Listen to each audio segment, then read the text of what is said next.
এক বস্তা উপহার পাঠাইছে। আসসালামু আলাইকুম, কেমন আছেন আপনারা সবাই? আশা করি আপনারা অনেক ভালো আছেন। তো বাপের বাড়ি চলে আসছি, এটা তো আপনারা অবশ্যই আগে জানতে পারছেন।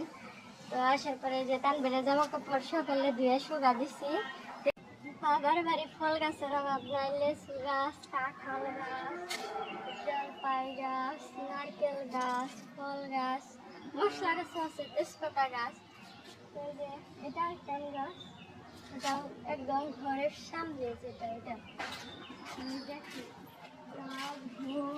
কাঁঠাল অনেক মিষ্টি, আজকে খাইছি। তো এখনো আছে, চলে আপনাদের দেখাই। এই যে ফল গাছ, ফুল শেষ, এখন আবার ফুল আসতেছে, কেবল ছোট ছোট। আল্লাহর রহমতে এই বাড়িতে সব ধরনের ফল গাছ আছে, তা তো আপনারা দেখলেন। দেখেন নারকেল গাছ আছে, নারকেল গাছ অনেকগুলো আছে, এটা এখনো আসে নাই। এই গাছের গুলা কালকে পাকছে, আর ওইটা এখনো রয়েছে কয়েকটা, এখনো করছে, এখন একটু ডাব আকৃতি আছে। এক বস্তা উপহার, আমার হাতে উপহার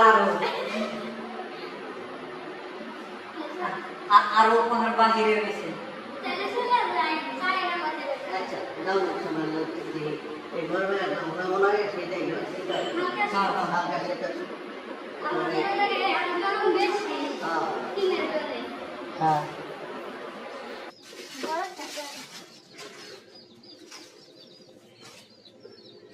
একবার ভাবে পছন্দ করে গেছে, আগে যেটা দেখছিলেন কানে দিচ্ছিলেন।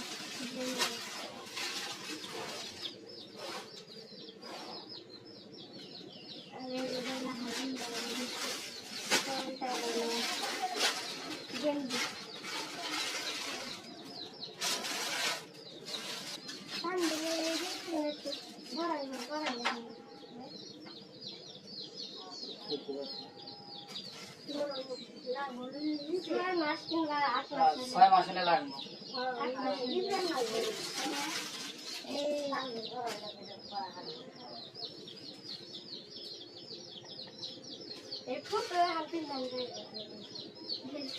এইটাই কিনছে যে একটু বড় জানে করতে পারে। আর এই যে তোমার 7 পিস প্যান্ট শার্টের পিস দিচ্ছি। হ্যাঁ হ্যাঁ দেখেন না, গরমের মধ্যে আপনি লাগবে না, থাকো প্রচুর গরম। তবে তানবীর বেশি খুশি হইতো, তানবীর তো ঘুমে।